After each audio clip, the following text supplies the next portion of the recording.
Abbiamo una legge per la promozione della pace e abbiamo anche degli atti da votare, una nostra mozione di Europa Verde per difendere le persone e i giovani che hanno scelto di disertare in Russia e in Ucraina diventando obiettori di coscienza.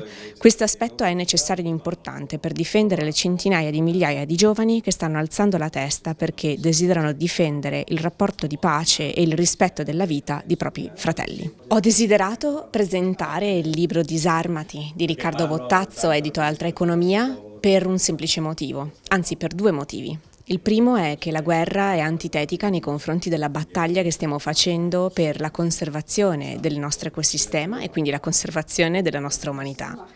E secondo è che c'era forte necessità di recuperare una cultura pacifista e non violenta, raccontandone le sue esplicazioni a livello mondiale, forzate oppure desiderate dalla popolazione. Per cui fare un viaggio insieme con Riccardo per tutti i paesi che hanno scelto di non avere esercito e per tutti i paesi che hanno scelto di investire le proprie risorse in istruzione, in sanità, nella risposta alle necessità sociali e nel contempo imparare come attualizzarla anche nella nostra nazione, nel nostro contesto europeo è necessario ed importante, anche attraverso le interviste fatte da Riccardo ai rappresentanti del contesto italiano e della lotta non violenta, della promozione del pacifismo e della visione politica pacifica reale, quella concreta.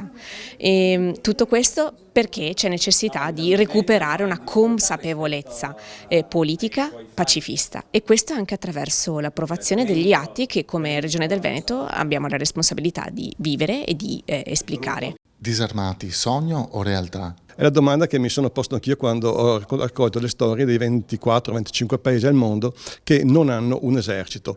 Per i motivi più disparati, c'è chi è arrivato come in Costa Rica con una scelta consapevole a questo, ma c'è anche chi ci è arrivato obtorto collo, perché sono stati invasi, tipo Panama, Grenada o altri paesi, sono stati invasi da dei paesi e non gli hanno più permesso di ricostituire l'esercito. Ecco, non che adesso se ne sono pentiti, quindi già questo è una cosa che in qualche modo ci fa pensare che forse senza esercito si vive meglio, insomma. Ecco, poi tutti questi dubbi che mi hai posto tu e che ha tutte le persone che leggono il libro, perché è un libro che fa venire più dubbi che certezze sicuramente.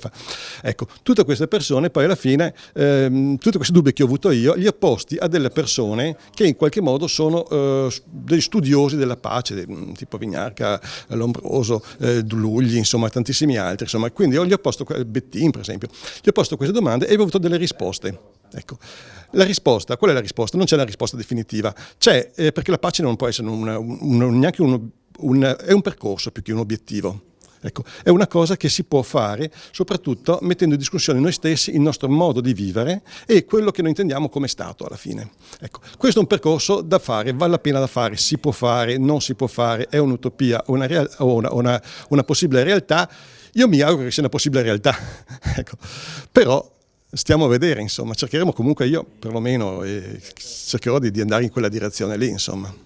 Come in tutte le guerre, anche nel conflitto, nella guerra di aggressione della Russia verso l'Ucraina, ci sono tanti giovani che cercherebbero una via diversa e che quindi scelgono la strada dell'obiezione di coscienza, il rifiuto del militare per costruire una difesa civile non armata, non violenta. Quindi noi sosteniamo gli obiettori di coscienza russi, bielorussi e ucraini e chiediamo alle istituzioni europee di riconoscere loro lo status di rifugiati politici, aprirgli le porte e accoglierli in Europa perché sono il tallone d'Achille di quei paesi e possono prefigurare un futuro di pace per tutti noi. Non sarebbe una novità per l'Italia in realtà questa? È già accaduto nel 1992. Il governo aveva approvato un decreto per accogliere i disertori e gli obiettori di coscienza dei paesi della ex Jugoslavia. Quindi in 24 ore si può ripetere e facciamo un buon passo in avanti per aiutare le forze di pace.